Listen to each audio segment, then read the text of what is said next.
నమస్కారం వార్తలకు స్వాగతం ముందుగా ముఖ్యాంశాలు కోవిడ్ వ్యాక్సినేషన్ లో 100 కోట్ల మార్కును చేరిన భారత్ వ్యాక్సిన్ రికార్డుపై సర్వత్రా హర్షాతిరేకాలు శాస్త్రవేత్తలు ఆరోగ్య సిబ్బందికి అభినందనల వెల్లువ టీకాల పంపిణీలో భారత్ చరిత్ర సృష్టించిందన్న ప్రధాని మోదీ ఈ విజయం 130 కోట్ల మంది ప్రజలదేనని కితాబు కేంద్ర ప్రభుత్వ ఉద్యోగులకు 3% కరువు భత్యం పెంపు ఏడాది జూలై నుంచి వర్తింపు రాష్ట్ర వ్యాప్తంగా పోలీస్ అమరవీరుల సంస్మరణ కార్యక్రమాలు దేశ రక్షణలో ప్రాణాలు కోల్పోయిన జవాన్లు పోలీస్ సిబ్బందికి నివాళి రామప్ప ఆలయాన్ని సందర్శించిన కిషన్ రెడ్డి రామప్పకు వచ్చే పర్యాటకుల కోసం వరంగల్లో విమానాశ్రయం అవసరమన్న కేంద్ర మంత్రి యాసంగి పంటకు ఎరువులు విత్తనాలు అందుబాటులో ఉన్నాయన్న మంత్రి నిరంజన్ రెడ్డి రైతు వేదికల ద్వారా పంటల మార్పిడిపై శిక్షణ ఇస్తున్నట్లు వెల్లడి కోవిడ్ మహమ్మారిని అరికట్టేందుకు ప్రతి ఒక్కరూ తప్పనిసరిగా మాస్క్ ధరించాలి, భౌతిక దూరం పాటించాలి, తరచూ చేతులు కడుక్కోవాలి, వ్యక్తిగత శుభ్రతను పాటించాలి. అర్హత ఉన్న వాళ్లందరూ తప్పనిసరిగా వ్యాక్సిన్ వేయించుకోవాలి.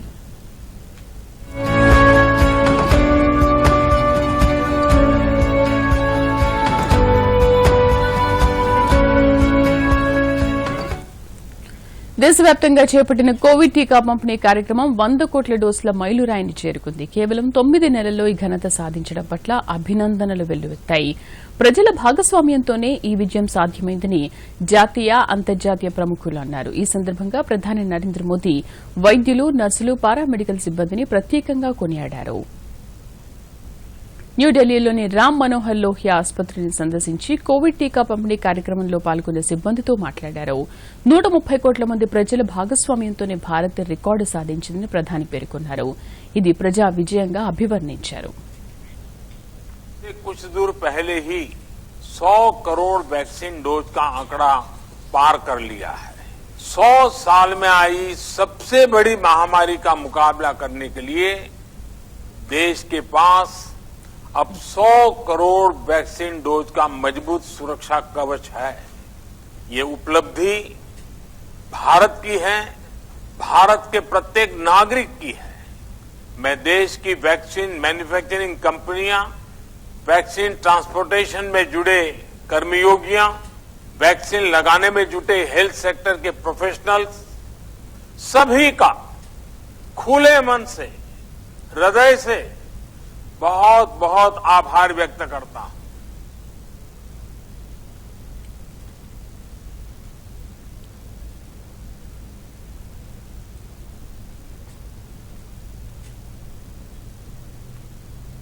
దేశంలో 100 కోట్ల మందికి కోవిడ్ టీకా పంపిణీ చేసిన డాక్టర్లు, నర్సులు, ఇతర ఆరోగ్య సిబ్బందిని ప్రముఖులు అభినందించారు. వివరాల్లోకి వెళ్తే టీకా పంపిణీలో అద్భుతమైన లక్ష్యాన్ని సాధించిన సందర్భంగా దేశ ప్రజలకు రాష్ట్రపతి రామ్నాథ్ కోవింద్ అభినందనలు తెలిపారు. మన దేశం సరికొత్త చరిత్ర సృష్టించిందని అన్నారు. టీకా పంపిణీకి కృషి చేసిన శాస్త్రవేత్తలు, వైద్యులు, ఆరోగ్య సిబ్బందిని అభినందించారు. టీకా పంపిణీలో చారిత్రాత్మక రికార్డును చేరుకోవడంలో కృషి చేసిన వైద్యారోగ్య సిబ్బంది, శాస్త్రవేత్తలు, టీకా తయారీదారులు, కేంద్ర రాష్ట్ర ప్రభుత్వాలకు ఉపరాష్ట్రపతి వెంకయ్యనాయుడు అభినందనలు తెలిపారు. ఇంకా వ్యాక్సిన్ తీసుకుని వారు వెంటనే టీకా వేయించుకోవాలని సూచించారు.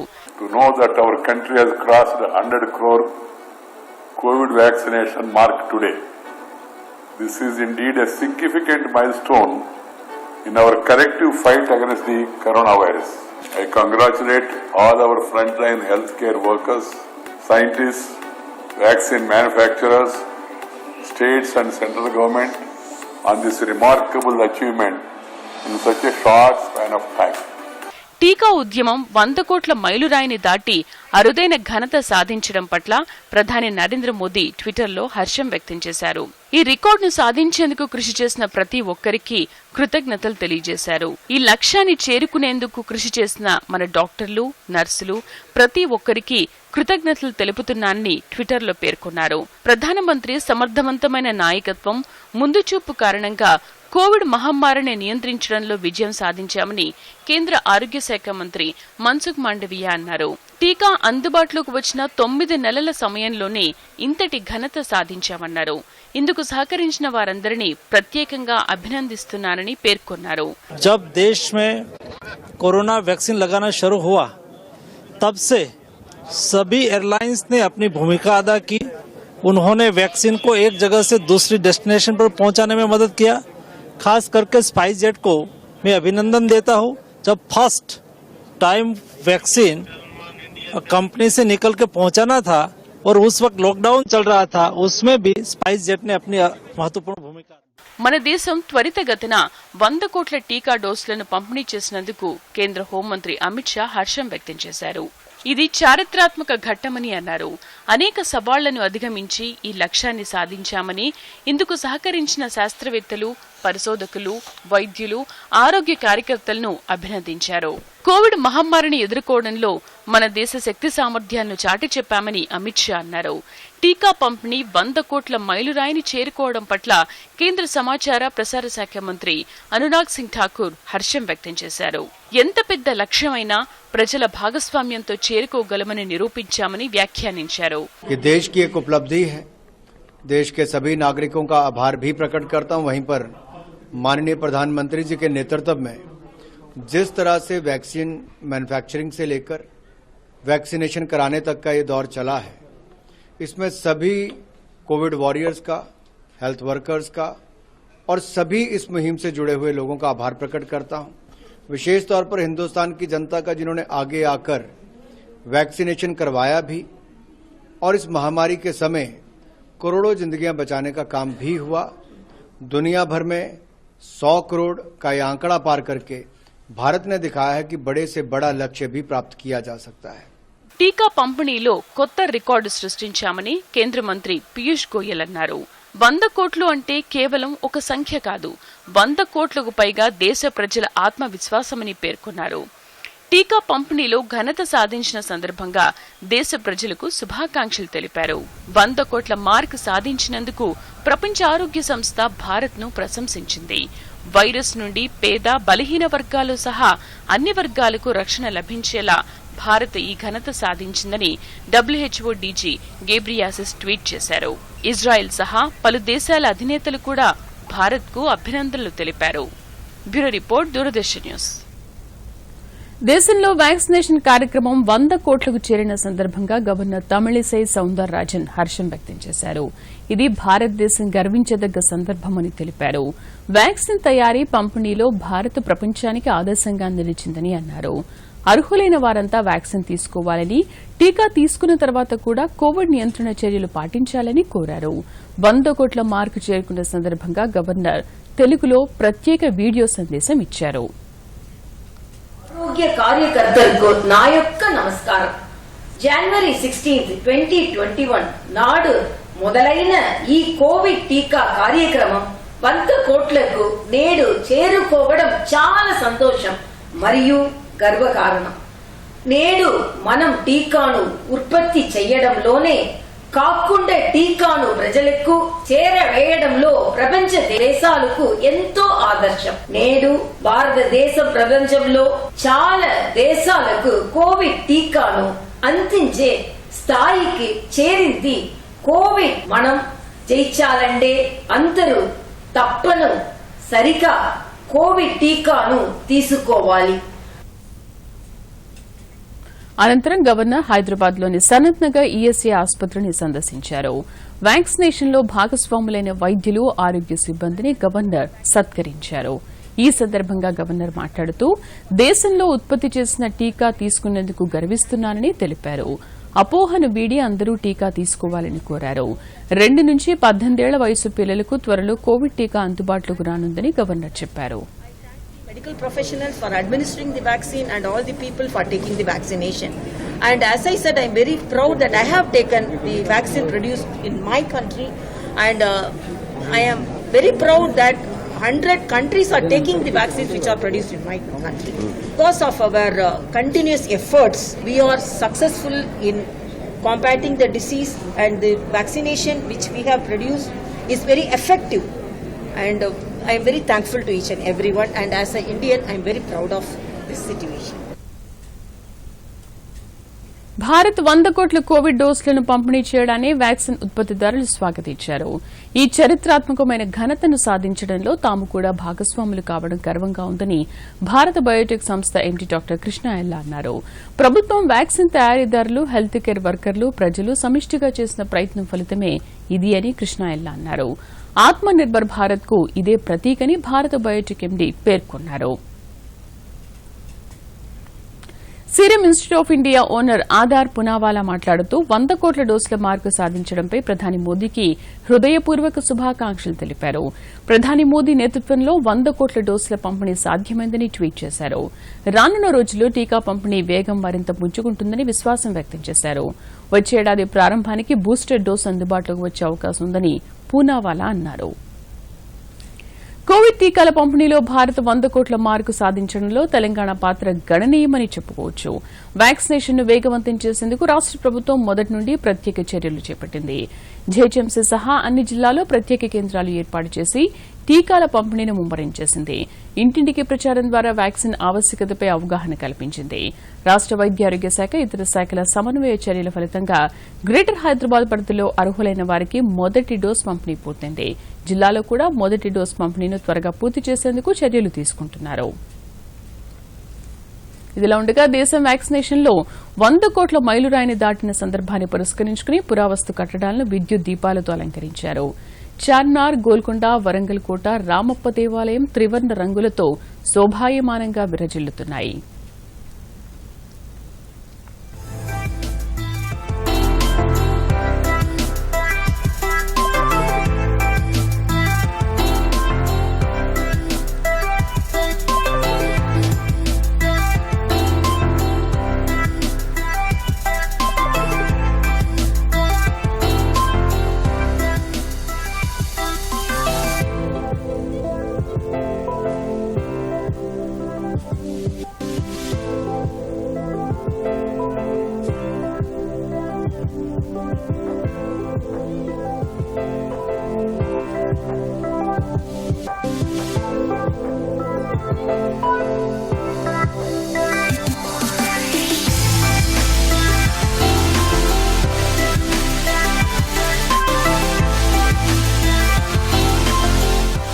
మరోవైపు వ్యాక్సిన్ పంపిణీ ప్రక్రియలో భాగస్వాములే నిరంతరం శ్రమించిన ఆరోగ్య సిబ్బంది 100 కోట్ల మార్కు సాధించడంపై హర్షం వ్యక్తం చేశారు.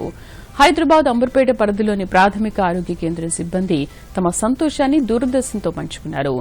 ఎటువంటి అపోహలు లేకుండా వ్యాక్సిన్ వేయించుకోవాలని, మొదటి డోసు వేయించుకున్న వారు రెండో డోసు కూడా తప్పనిసరిగా వేయించుకోవాలని సూచించారు.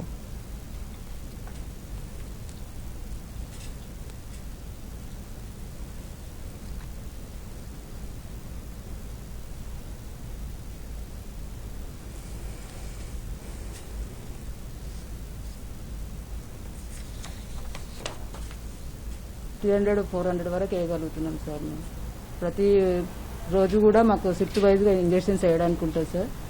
9 to 4 మేము డ్యూటీలో వర్క్లో ఉంటాం సార్. ఆ వ్యాక్సినేషన్ కూడా డ్యూటీ 4 hours వరకు కూడా జరుగుతుంది సార్. అవును సార్, మొబైల్ టీమ్స్ అనేసి స్లమ్లలో కూడా పెట్టాం సార్. మొబైల్ టీమ్స్ కూడా మేమే అటెండ్ చేస్తాం సార్. మళ్ళీ గ్రౌండ్స్ MCH గ్రౌండ్ ఉంటుంది సార్. డైలీ కూడా అక్కడ వ్యాక్సినేషన్ జరుగుతుంది సార్. మా డాక్టర్ గారి సమక్షంలో అక్కడ డైలీ కూడా జరుగుతుంది సార్. ఇంకా కూడా జరుగుతుంది. మేము మొబైల్ టీమ్స్ కూడా వెళ్తుంటాం. వాళ్ళకి మోటివేట్ చేసి తీసుకురావడం సార్. వ్యాక్సినేషన్కి మోటివేట్ చేస్తాము. ఆశా వర్కర్స్ కూడా హౌస్ టు హౌస్ తిరిగేసి వాళ్ళకి వ్యాక్సిన్ అయిందా లేదా కనుక్కొని తీసుకొచ్చి వాళ్ళకి వేయించడం జరుగుతుంది sir. We are happy to announce sir we completed 100 crores of target sir. And people are coming in lot of crowds. We are managing them. We are able to do everything from our side, sir. So in all aspects, government is helping us to encourage, and they are creating everything. We are happy to announce that. I wish everyone should take, already all the people who have taken first dose, I wish everyone to take second dose as soon as possible. కేంద్ర మంత్రివర్గం ప్రధానమంత్రి నరేంద్ర మోదీ అధ్యక్షతన సమావేశమై పలు కీలక నిర్ణయాలను తీసుకుంది. దేశంలో టీకా పంపిణీ కార్యక్రమం 100 కోట్ల డోసుల లక్ష్యానికి చేరుకోవడానికి కృషి చేసిన శాస్త్రవేత్తలు, వైద్యులు, నర్సులు, ఇతర ఆరోగ్య సిబ్బంది, రాష్ట ప్రభుత్వాలను కేంద్ర మంత్రివర్గం అభినందించింది.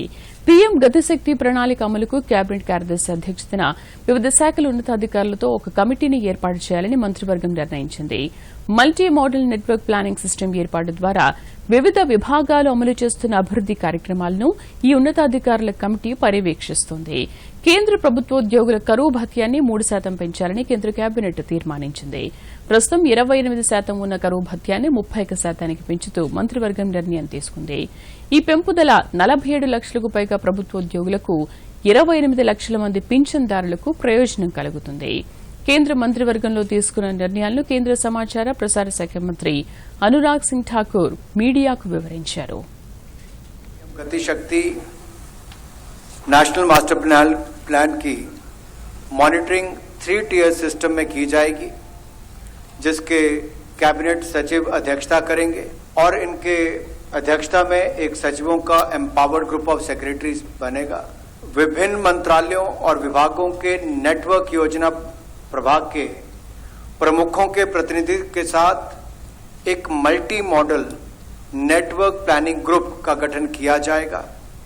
ये अपने आप में पीएम गतिशक्ति योजना, बुनियादी ढांचा योजना में इंटर मिनिस्ट्रियल और इंटर डिपार्टमेंटल कोऑपरेशन में इंफ्रास्ट्रक्चर प्लानिंग में गेम चेंजर साबित होगी.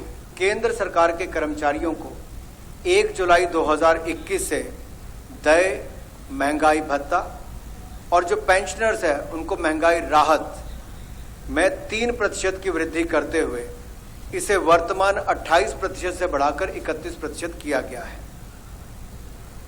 इससे जहां एक और 47,14,000 केंद्र सरकार के कर्मचारियों को और 68,62,000 पेंशनर्स लाभान्वित होंगे. इस पर कुल खर्चा प्रतिवर्ष 9,488.74 करोड़ रुपया आएगा. ఈ నెల 20 నుంచి జరగనున్న ఇంటర్ మొదటి సంవత్సరం పరీక్షలకు అన్ని ఏర్పాట్లు చేసినట్లు విద్యాశాఖ మంత్రి సబితా ఇంద్రారెడ్డి తెలిపారు. పరీక్షల నిర్వహణపై సంబంధిత అధికారులతో టెలికాన్ఫరెన్స్ నిర్వహించిన అనంతరం మంత్రి మీడియాతో మాట్లాడారు. కోవిడ్ నేపథ్యంలో పరీక్షా కేంద్రాలను 1750కి పెంచినట్లు చెప్పారు. గతంలో కోవిడ్ కారణంగా 2వ సంవత్సరానికి ప్రమోట్ చేసిన విద్యార్థులకు ఇప్పుడు పరీక్షలు నిర్వహిస్తున్నామన్నారు. 4,50,000 మందికి పైగా విద్యార్థులు పరీక్షలకు హాజరవుతున్నట్లు మంత్రి తెలిపారు. పరీక్షా కేంద్రాల వద్ద ఐసోలేషన్ కేంద్రాలు ఏర్పాటు చేశామన్నారు. పరీక్షల నిర్వహణకు ప్రైవేటు యాజమాన్యాలు సహకరించాలని సబితా ఇంద్రారెడ్డి ఈ సందర్భంగా విజ్ఞప్తి చేశారు. కమిటీ ఏర్పాటు చేయడం జరిగింది. జిల్లా లెవెల్లో మానిటరింగ్ కమిటీస్ ఏర్పాటు చేయడం జరిగింది. జిల్లా లెవెల్లో సమన్వయ కమిటీలు ఏర్పాటు చేయడం జరిగింది. ఎందుకంటే అన్ని డిపార్ట్మెంట్స్, మెడికల్ అండ్ హెల్త్ కానీ, ఆర్టీసీ డిపార్ట్మెంట్ కానీ, పోలీస్ డిపార్ట్మెంట్ కానీ, పంచాయతీరాజ్ డిపార్ట్మెంట్ కానీ, మున్సిపల్ డిపార్ట్మెంట్ కానీ అన్ని డిపార్ట్మెంట్స్ కోఆర్డినేట్ చేసుకుని ఎగ్జామ్స్ కండక్ట్ చేయాల్సిన అవసరం ఉంది. సెంటర్స్ కూడా పెంచడం జరిగింది. కోవిడ్ నామ్స్ పాటించాలి కాబట్టి సెంటర్స్ కూడా పోయిన సంవత్సరంలో గతంలో 1,400 సెంటర్స్ ఉంటే ఇప్పుడు 1,750 సెంటర్స్ కూడా పెంచి తీసుకోవడం జరిగింది. కొన్ని స్కూల్స్ కూడా సెంటర్స్ గా తీసుకోవడం జరిగింది. ఆ సెంటర్స్ గా తీసుకున్న స్కూల్స్లలో హాఫ్ డే నుండి మధ్యాహ్నం నుండి స్కూల్స్ రన్ చేయడం జరుగుతుంది. అయితే శానిటేషన్ చాలా ఇంపార్టెంట్ కాబట్టి గౌరవ ముఖ్యమంత్రి గారు 2 రోజుల కింద మాట్లాడుతూ కూడా ఎగ్జామ్స్ కి వస్తున్న పిల్లలకి శానిటేషన్ జాగ్రత్తలు తీసుకోమని ఆదేశాలు ఇవ్వడం జరిగింది. అదేవిధంగా మెడికల్ అండ్ హెల్త్ డిపార్ట్మెంట్ వాళ్ళు యాక్టివ్గా ఉండాలని చెప్పడం జరిగింది. ప్రతి సెంటర్లో ఒక ఐసోలేషన్ రూమ్ కూడా ఏర్పాటు చేయండి, అది అవసరం పడకపోయినా ఖచ్చితంగా ఏర్పాటు చేయమని చెప్పడం జరిగింది. ఉప ఎన్నికల నియమావళిని ఖచ్చితంగా అమలు చేయాలని కేంద్ర ఎన్నికల సంఘం స్పష్టం చేసింది. ఉప ఎన్నికలు జరుగుతున్న నియోజకవర్గాలు ఆనుకుని ఉన్న ప్రాంతాల్లో లేదా జిల్లాలో ఎటువంటి రాజకీయ కార్యకలాపాలు నిర్వహించరాదని ఎన్నికల సంఘం రాజకీయ పార్టీలకు పోటీ చేస్తున్న అభ్యర్థులకు సూచించింది. ఉప ఎన్నిక జరుగుతున్న నియోజకవర్గానికి పొరుగున ఉన్న ప్రాంతంలో రాజకీయ కార్యకలాపాలు నిర్వహించరాదని స్పష్టం చేసింది. ఎన్నికల నియమావళి సక్రమంగా అమలు జరిగేలా జిల్లా ఎన్నికల అధికారులు చర్యలు చేపట్టాలని ఆదేశించింది. కోవిడ్ నిబంధనలు పాటించేలా చూడాలని జిల్లా ఎన్నికల అధికారులకు సూచించింది. దేశవ్యాప్తంగా ఈ నెల 30వ తేదీన 30 అసెంబ్లీ నియోజకవర్గాల ఉప ఎన్నిక జరుగుతుంది. రాష్టంలోని హుజూరాబాద్తో పాటు ఆంధ్రప్రదేశ్లోని బద్వేల్ కూడా ఈ నెల 30న ఉప ఎన్నిక జరుగుతుంది. ఎన్నికల కమిషన్ తాజా మార్గదర్శకాల నేపథ్యంలో హుజూరాబాద్ పక్కనే ఉన్న పెంచికల్పేట మండలంలో ఈ నెల 27న ముఖ్యమంత్రి కేసీఆర్ సభను నిర్వహించాలని తీసుకున్న నిర్ణయంపై టీఆర్ఎస్ పార్టీ పునరాలోచనలో పడినట్లు సమాచారం. తెలుగు రాష్ట్రాల్లోనే ప్రపంచ స్థాయి వారసత్వ సంపదగా గుర్తింపు పొందిన మొట్టమొదటి ప్రాంతం ములుగు జిల్లా రామప్ప దేవాలయమని కేంద్ర పర్యాటక శాఖ మంత్రి కిషన్ రెడ్డి అన్నారు. యునెస్కో గుర్తింపు పొందిన రామప్ప దేవాలయాన్ని కిషన్ రెడ్డి మంత్రి శ్రీనివాస్ గౌడ్తో కలిసి ఈ రోజు సందర్శించారు. రామప్ప దేవాలయంలో ప్రత్యేక పూజలు నిర్వహించి రామప్ప శిల్పకళా వైభవాన్ని తిలకించారు. యునెస్కో నిబంధనల మేరకు రామప్ప దేవాలయంలో చేపట్టాల్సిన అభివృద్ది కార్యక్రమాలపై కేంద్ర రాష్ట పర్యాటక పురావస్తు శాఖ అధికారులతో ఉన్నత స్థాయి సమీక్ష జరిపారు. అనంతరం ఏర్పాటు చేసిన సభలో కేంద్ర మంత్రి కిషన్ రెడ్డి మాట్లాడుతూ దేశంలో అనేక కట్టడాలు ఉన్నా అంతర్జాతీయ స్థాయి గుర్తింపు పొందలేకపోయాయని అన్నారు. తాను కేంద్ర మంత్రిగా బాధ్యతలు చేపట్టిన వెంటనే రామప్పకు యునెస్కో గుర్తింపుపై చర్యలు చేపట్టామన్నారు. కేంద్రం తీసుకున్న చర్యల ఫలితంగా అత్యధికంగా 17 దేశాలు రామప్పకు ప్రపంచ గుర్తింపు ఇచ్చేందుకు అనుకూలంగా ఓటు వేశాయని కిషన్ రెడ్డి తెలియజేశారు. శుభాకాంక్షలు తెలియజేస్తా ఉన్నాను. తెలుగు రాష్ట్రాలలో మొట్టమొదటి ప్రపంచ వారసత్వ సంపదగా పొందినటువంటి దేవాలయము రామప్ప దేవాలయం మనం చేస్తా ఉన్నాం. రకరకాల కట్టడాలు ఉన్నప్పటికీ కూడా ఎక్కడ కూడా గుర్తింపు మనం పొందలేకపోయాం. ఈరోజు గుర్తింపు పొందడం జరిగింది. నాటి మా సాంస్కృతిక శాఖకు సంబంధించినటువంటి సెక్రటరీ గారు నేను మంత్రిగా బాధ్యతలు చేపట్టిన తర్వాత మొట్టమొదటి అంశం నాకు చెప్పింది ఈ దేవాలయానికి సంబంధించినట్టు ఫస్ట్ ఇష్యూ. అదే కాదు, వారు చెప్పారు, సార్ ఇది మీ రాష్ట్రానికి సంబంధించిన అంశం కూడా ఏ దేశాలైతే ఈ ప్రాచీన కట్టడాన్ని డిఫర్ అయ్యారో ఒప్పుకోమని చెప్పారో ప్రపంచ వారసత్వ సంపదగా అదే నోర్లతో అదే వ్యక్తులతో ఇది అద్భుతమైనటువంటి కట్టడం అని మరి ప్రధానమంత్రి గారి సహకారంతో చెప్పించామని చెప్పి మనం చేస్తాం. ఈరోజు మెజార్టీ యొక్క దేశాలు 17 దేశాలు మనకు అనుకూలంగా ఓటు వేసి ఈ వారసత్వ సంపదను మనము ప్రపంచ చిత్రపటంలో తెలంగాణ లేక భారతదేశం కాదు, ఈరోజు ప్రపంచ చిత్రపటంలో ఈరోజు దీనికి గుర్తింపు తీసుకురావడం జరిగిందని చెప్పి మనం చేస్తా ఉన్నాం. దేవాలయానికి సంబంధించి ఈ ప్రాచీన కట్టడానికి సంబంధించి అన్ని రకాలుగా ఏవైతే చేయడానికి అవకాశం ఉందో అన్ని రకాలుగా ఈ దేవాలయాన్ని అభివృద్ధి దిశలో తీసుకెళ్తామని చెప్పి కూడా ఈ సందర్భంగా మనం చేస్తా ఉన్నాం. ఆజాదీ కా అమృత్ మహోత్సవ్లో భాగంగా దేశంలోని అర్హులైన ప్రజలందరికీ బ్యాంకుల ద్వారా రుణ సదుపాయం కల్పించేందుకు కేంద్ర ప్రభుత్వం ప్రత్యేకంగా రుణ విస్తరణ కార్యక్రమాన్ని నిర్వహిస్తోంది. ఇందులో భాగంగానే మంచిర్యాల జిల్లాలో 20 బ్యాంకులతో కలిసి స్థానిక ఎంఎన్ఆర్ గార్డెన్స్ లో రుణ మేళా నిర్వహిస్తున్నట్లు జిల్లా లిడ్ బ్యాంక్ మేనేజర్ హవేలీ రాజు తెలిపారు. ఈ సందర్భంగా మాట్లాడుతూ ఈ నెల 31 వరకు కొనసాగే ఈ కార్యక్రమం కింద ముద్రా రుణాలతో పాటు స్టాండప్ ఇండియా, స్వనిధి, పీఎంఈజీపీ పథకాల కింద ఔత్సాహికులకు రుణాలు మంజూరు చేస్తున్నామన్నారు. వీటితో పాటు గృహాలు, వాహనాల కొనుగోలుకు కూడా రుణాలు ఇస్తున్నామని చెప్పారు. రుణ విస్తరణ మహోత్సవం జరుపుతున్నాము మా జిల్లాలో. ఈ రుణ విస్తరణ మహోత్సవంలో క్రెడిట్ అవుట్రీచ్ ప్రోగ్రాంలో భాగంగా జిల్లాలోని అన్ని బ్యాంకులు, commercial banks, private and government and cooperative banks, గ్రామీణ బ్యాంక్స్ అందరూ పాల్గొంటున్నారు. సెంట్రల్ గవర్నమెంట్ ఆదేశానుసారంగా పండుగ సంబరాల్లో భాగంగా మనకి 16 నుండి 31వ తేదీ వరకు ఈ నెలలో అన్ని రకాల లోన్లు స్కీమ్స్ అనగా PM Svanidhi, standup India and PMEGP అన్ని రకాల ఈ రుణాలకు కేవలం అతి తక్కువ వడ్డీని అందిస్తూ అర్హులైన వాళ్లందరికీ రుణాలు వెంటనే మంజూరు చేస్తున్నట్లు వెల్లడించారు. ప్రజలందరూ ఈ అవకాశాన్ని సద్వినియోగం చేసుకోవాలని సూచించారు. యాసంగి పంటల సాగుకు అవసరమైన ఎరువులు, విత్తనాలు అందుబాటులో ఉన్నాయని రాష్ట వ్యవసాయ మంత్రి నిరంజన్ రెడ్డి చెప్పారు. వ్యవసాయం, మార్కెటింగ్, ఉద్యాన శాఖల కార్యకలాపాలను సంబంధిత అధికారులతో సమీక్షించారు. ఈ సందర్భంగా మంత్రి మాట్లాడుతూ పప్పు, నూనె గింజల సాగుకు రైతులు ఆసక్తి చూపిస్తున్నారని తెలిపారు. రైతు వేదికల ద్వారా పంటల మార్పిడిపై శిక్షణ కార్యక్రమాలు నిర్వహిస్తున్నట్లు చెప్పారు. ఇందుకు మీడియాను కూడా విరివిగా ఉపయోగించుకోవాలని నిరంజన్ రెడ్డి అధికారులకు సూచించారు. వచ్చే సీజన్లో పత్తి పంట సాగును పెద్ద ఎత్తున చేపట్టాలని సూచించారు. ఈ సందర్భంగా వివిధ మార్కెట్లలో పత్తి ధరలను మంత్రి సమీక్షించారు. రాష్ట వ్యాప్తంగా పోలీసుల అమరవీరుల సంస్మరణ దినోత్సవ కార్యక్రమాలు ఘనంగా జరిగాయి. జిల్లా కేంద్రాల్లోని పరేడ్ మైదానాల్లో పోలీసు అమరవీరులకు ఘనంగా నివాళులర్పించారు. మరిన్ని వివరాలు ఇప్పుడు చూద్దాం. నిజామాబాద్ డిచ్పల్లి 7వ పోలీస్ బెటాలియన్లో పోలీస్ అమరవీరుల సంస్మరణ దినోత్సవం నిర్వహించారు. ఈ సందర్భంగా బెటాలియన్ కమాండెంట్ సత్య శ్రీనివాస్ ఆధ్వర్యంలో పోలీస్ అధికారులు అమర పోలీస్ కుటుంబ సభ్యుల అమరుల స్తూపం వద్ద పుష్పగుచ్చాలిచ్చి నివాళులర్పించారు.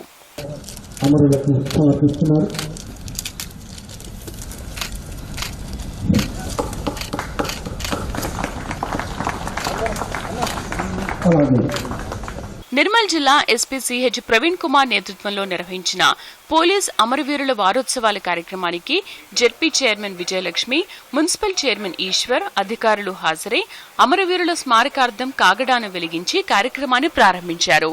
అంతకుముందు జిల్లా పోలీస్ కార్యాలయం నుంచి మంచిర్యాల చౌరస్తా వరకు ర్యాలీ నిర్వహించారు. సుమారు 600 మంది పాఠశాల విద్యార్థులు, పోలీస్ సిబ్బంది ర్యాలీలో పాల్గొన్నారు.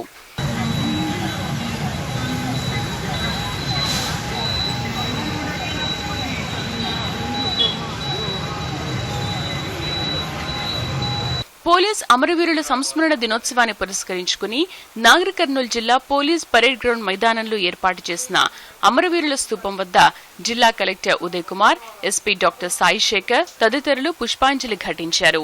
ఈ సందర్భంగా కలెక్టర్ మాట్లాడుతూ కనిపించని శత్రువుతో పోరాడిన వీరులు పోలీసులేనని, పోలీస్ కుటుంబాల త్యాగాలు మరవలేనివని అన్నారు.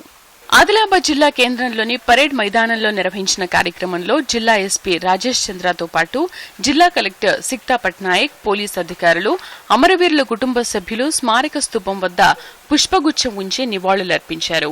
ఈ సందర్భంగా సాయుధ పోలీస్ బలగాలు ప్రత్యేక వందనాలు సమర్పించి అమరవీరులను స్మరించుకున్నారు. అమరుల స్తూపం వద్ద జ్యోతి ప్రజ్వలన చేశారు. అమరుల కుటుంబ సభ్యులను సన్మానించి జ్ఞాపికలు అందించారు. ముగింపు వేడుకల్లో భాగంగా పట్టణంలో ఫ్లాగ్ మార్చ్ ర్యాలీ నిర్వహించారు.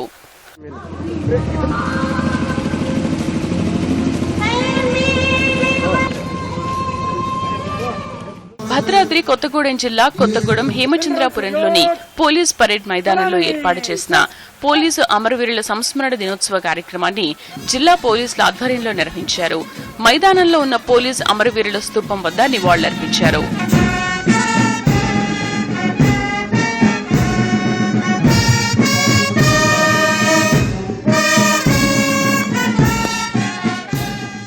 మహబూబ్నగర్ జిల్లా కేంద్రంలోని ఎస్పీ కార్యాలయంలో కలెక్టర్ వెంకట్రావు, జిల్లా ఎస్పీ వెంకటేశ్వర్లు, పోలీస్ అమరవీరుల కుటుంబ సభ్యులు అమరవీరుల స్తూపం వద్ద పుష్పాంజలి ఘటించారు. స్మృతి పరేడ్లో కలెక్టర్, ఎస్పీ పాల్గొని గౌరవ వందనం స్వీకరించారు.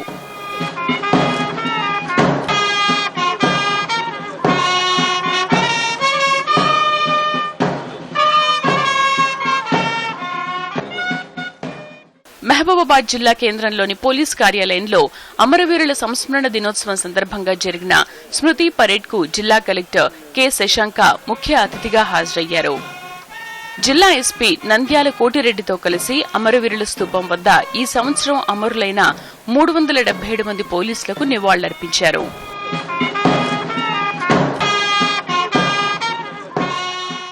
పోలీస్ అమరవీరుల దినోత్సవం సందర్భంగా నల్గొండ జిల్లా అన్నేపర్తి గ్రామంలోని 12వ బెటాలియన్లో ఫ్లాగ్ డే ఉత్సవాలను నిర్వహించారు. రాష్ట్ర విద్యుత్ శాఖ మంత్రి జగదీష్ రెడ్డి పోలీస్ అమరవీరులకు నివాళులర్పించి పరేడ్ను ప్రారంభించారు. ఈ ఉత్సవాలను 10 రోజుల పాటు నిర్వహించనున్నారు. ఈ కార్యక్రమంలో MLA Bhupal Reddy, battalion commandant Sambaiah తదితరులు పాల్గొన్నారు. ప్రధానమైన శాంతి భద్రతల్ని నిర్వహించడంలో కీలక పాత్ర పోషిస్తున్న పోలీసు మిత్రులందరికీ శుభాకాంక్షలు తెలియజేస్తూ వారందరి త్యాగాలు వృధా కాకుండా మనం కాపాడాల్సిన బాధ్యత మనందరిపైన ఉన్నదనే విషయాన్ని కూడా గుర్తు చేస్తూ వనపర్తి జిల్లా కేంద్రంలోని పాలిటెక్నిక్ కళాశాల మైదానంలో అమరవీరుల సంస్మరణ దినోత్సవం సందర్భంగా ఫ్లాగ్ డే నిర్వహించారు. అమరవీరులకు జిల్లా police in charge SP Shakir Hussain తో పాటు ఇతర అధికారులు, ప్రజాప్రతినిధులు అమరులైన పోలీసులకు నివాళులర్పించారు. వారి కుటుంబ సభ్యులను సత్కరించారు. ఇతర జిల్లాల్లో కూడా ఈ కార్యక్రమాన్ని ఘనంగా నిర్వహించారు. Bureau report, Doordarshan news. ముఖ్యాంశాలతో వార్తలు ముగిద్దాం. నమస్కారం. దూరదర్శన్ యాదగిరి వార్తలను ఇప్పుడు సోషల్ మీడియాలో కూడా చూడొచ్చు. యూట్యూబ్ అయితే డీడీ న్యూస్ తెలంగాణ, ట్విట్టర్ అయితే DD news Telangana @DD Yadagiri news, మరి ఫేస్బుక్ అయితే డీడీ న్యూస్ తెలంగాణలో చూసి సబ్స్క్రైబ్ చేసి లైక్ చేయండి, షేర్ చేయండి. కోవిడ్ వ్యాక్సినేషన్ లో 100 కోట్ల మార్కును చేరిన భారత్. వ్యాక్సిన్ రికార్డుపై సర్వత్రా హర్షాతిరేకాలు. శాస్త్రవేత్తలు, ఆరోగ్య సిబ్బందికి అభినందనల వెల్లువ. టీకాల పంపిణీలో భారత్ చరిత్ర సృష్టించిందన్న ప్రధాని మోదీ. ఈ విజయం 130 కోట్ల మంది ప్రజలదేనని కితాబు. కేంద్ర ప్రభుత్వ ఉద్యోగులకు 3% కరువు భత్యం పెంపు. ఏడాది జూలై నుంచి వర్తింపు. రాష్ట్ర వ్యాప్తంగా పోలీస్ అమరవీరుల సంస్మరణ కార్యక్రమాలు. దేశ రక్షణలో ప్రాణాలు కోల్పోయిన జవాన్లు, పోలీస్ సిబ్బందికి నివాళి. రామప్ప ఆలయాన్ని సందర్శించిన కిషన్ రెడ్డి. రామప్పకు వచ్చే పర్యాటకుల కోసం వరంగల్లో విమానాశ్రయం అవసరమన్న కేంద్ర మంత్రి. యాసంగి పంటకు ఎరువులు, విత్తనాలు అందుబాటులో ఉన్నాయన్న మంత్రి నిరంజన్ రెడ్డి. రైతు వేదికల ద్వారా పంటల మార్పిడిపై శిక్షణ ఇస్తున్నట్లు వెల్లడి.